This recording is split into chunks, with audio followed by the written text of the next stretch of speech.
বিভাগীয় সমাবেশে জেলা স্কুলে দেওয়ার কথা, যেখানে ডিসি মহোদয় প্রথম পারমিশন দেওয়া হয়, ভুলে গিয়েছিল নাকি মুদামকে টাকা খেয়ে আমাদেরকে এই সমাবেশ বাতিল করা। ডিসি মহোদয় ভুলে যাবেন না, আপনি ডিসিগিরি হয়তো আপনার সীমানা নির্ধারণ করা আছে, এত বছর আপনার ওই আসন থাকবে, কিন্তু সনাতনী জাতি পৃথিবীর যতকাল থাকবে ততকাল থাকবে। আপনার সীমানা বাধা, কিন্তু সনাতনী জাতির কোন সীমানা বাধা নেই। সনাতনী জাতির কোন সীমানা বাধা নেই। আমি সনাতনী জাতিকে জানাতে চাই, আজকে যারা যত বাধা দেবে আমাদের লড়াই তত শক্ত হবে। আমরা থেমে থাকবো না, আমরা থেমে থাকবো না। আমি একটা ঘটনা দিচ্ছি, একেবারে 5ই নভেম্বর 2024 ঢাকা বিশ্ববিদ্যালয়ে টিএসসিতে এক মহা সংবাদ সম্মেলন। ইন্ডিয়ার মঞ্চে মুখপাত্র শফিকুল ওসমান বিন হাবিব আমাদের জয় শ্রীরাম ধ্বনিকে অপরাধের সাথে তুলনা করেছে। বলেছে কিনা? সে বলেছে জয় শ্রীরাম নাকি জয় বাংলা বঙ্গবন্ধু স্লোগানের সাথে। মিথ্যা কথা তোমাদের ভাবনা করুন। বঙ্গবন্ধু জন্মে তার বাবার জন্মের আগে, তোমার বাপ দাদার জন্মের আগে জয় শ্রীরামের সাথে। তুমি এটা ভাবতে পারো না। এটা ভেবে কি বুঝাতে চাও? তুমি কি সনাতনী বিরুদ্ধে আচরণ করছো? তুমি এটা বলে কি বুঝাতে চাও?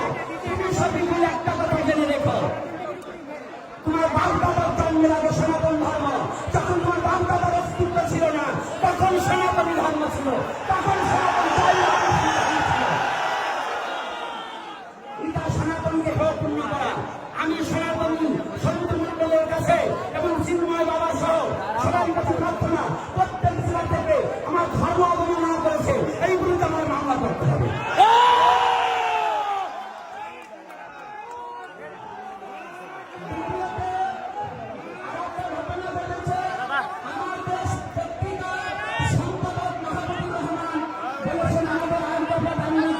স্বাধীনতার বিরুদ্ধে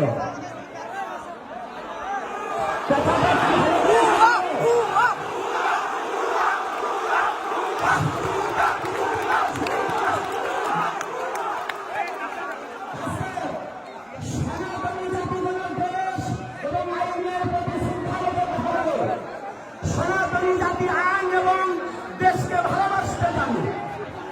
যারা আজকে সনাতনী জাতিকে, যারা ইসলামকে এবং আমাদের এই সনাতনী জাতির আগ্রহকারীকে যারা রাষ্ট্রদ্রোহী এবং স্বাধীনতার বিরুদ্ধে ঘোষণা করছে, আমি মনে করি তিনি বাংলাদেশি নামে বোধ হয় পাকিস্তান থেকে এসেছে।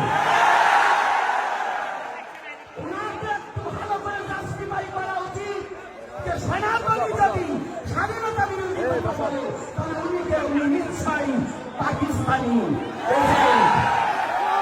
এজন্য যারা যে কথা বলবেন সনাতনীর বিরুদ্ধে, জীবনের ইতিহাসটাকে একটু দেখে নিতে হবে। ইতিহাস না দেখে সনাতনীদের বিরুদ্ধে লড়তে আসবেন না।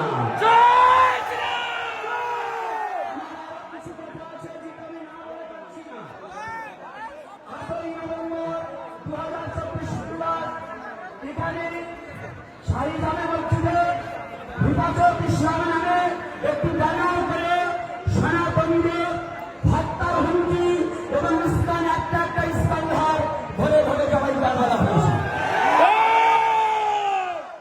কোথায় বাংলাদেশের প্রশাসন? কোথায় বাংলাদেশের প্রধান উপদেষ্টা? কোথায় যে একটা জাতির প্রতি এত বড় কথা বলতে পারে? এরা কি সন্ত্রাসী নয় কি?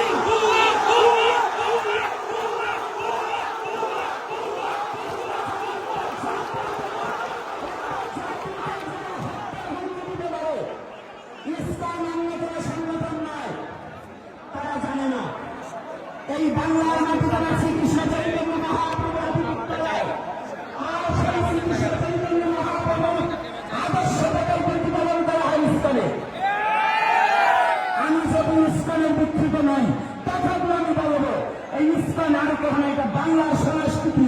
চলছে। তাহলে ইসকন যদি জঙ্গি সংগঠন হয়, যারা প্রকাশ্যে দিবালোকে একটা জাতিকে হত্যার হুমকি দেয়, তারা কি?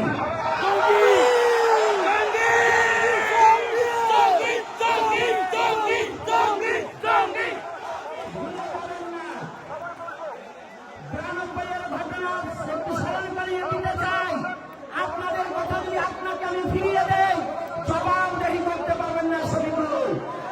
কারণ 92-তে আল্লাহু আকবার নারায়ে তাকবীর বলে ভোলাতে যে গণধর্ষণ করেছিল, এটা কি ভুলে গেছেন? জয় শ্রীরাম যদি খারাপ হয়, তাহলে ওটা কি ছিল? এজন্য সাম্প্রদায়িক দাঙ্গা বাঁধাবার চেষ্টা করবেন না। মাহবুবুর রহমান সাহেবকে বলে দিতে চাই, আপনি চাচ্ছেন এই বাংলার হিন্দু মুসলমান এক সূত্রে গাথা চলতে যাচ্ছে, সেই সম্প্রীতিকে নষ্ট করার জন্য ধর্মীয় উস্কানি দিয়ে এই হিন্দু মুসলমান দাঙ্গা বাঁচাতে চাচ্ছে। আমরা এই ফাঁদে পা দেব না, আমরা এই ফাঁদে পা দেব না। মুসলমান আমাদের শত্রু নয়, শত্রু যারা দেশদ্রোহী, যারা ভারতদ্রোহী, যারা সনাতনকে হেয়পূর্ণ করতে চায়, ওরা আমাদের শত্রু। কোন মুসলমান শত্রু হতে পারে না। আমি জানাতে চাই, আজকে সনাতনী জাতি এবং সনাতনী যুবক যুবতী এবং মা বাবারা যারা এসেছে, আজকে বিভিন্ন গাড়ি আটকিয়ে দেওয়া হয়েছে প্রশাসনের লোক। আমি প্রশাসনকে জানিয়ে দিতে চাই, ঘুমানো সিংহকে খুঁচিয়ে জাগাবেন না। আপনার যতগুলো বাংলাদেশের প্রশাসন আছে, তার চেয়ে সনাতনী জাতি কোনো অংশ কম নাই। সনাতনী জাতি এখন মরতে শিখেছে, কারণ সনাতনী জাতি জানে তাদের কোনো মৃত্যু নাই, মৃত্যু করে আবার তাদের জন্ম আছে।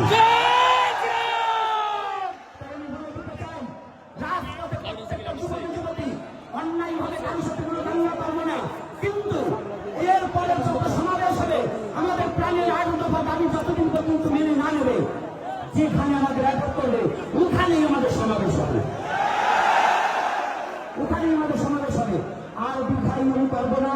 তাই আপনারা যাবার সময় আমাদের অনেক কুচক্র বহনকারী, আমাদের চেষ্টা করবে, যারা আজকে সংযুক্ত করবো, কিন্তু তার মধ্য দিয়ে একটা কথা বলে যাচ্ছি, আমাদের যুবক ছেলে মেয়েদেরকে লাঠি চার্জ করে তাদের হতাহত করা হয়েছে, তাদের আঘাতপ্রাপ্ত করা হয়েছে। অতি সত্বর এই প্রশাসনিক ভবন থেকে এই বিচার যদি না করা হয়, আগামী সমাজে সারা জোরালো করা হবে, ভয়াবহ হবে।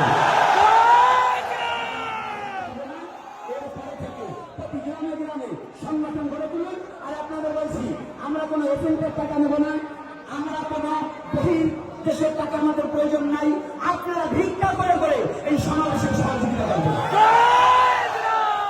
আমাদের যা আছে তাই দিয়ে আমরা সমাবেশ, আমরা খাইয়ে সমাবেশ করি না, আমরা ঘুষ দিয়ে সমাবেশ করি না, আমরা কিষাণ কিনে সমাবেশ করি না, আমরা ভালোবাসার সনাতনকে ভালোবেসে সংঘবদ্ধ হব।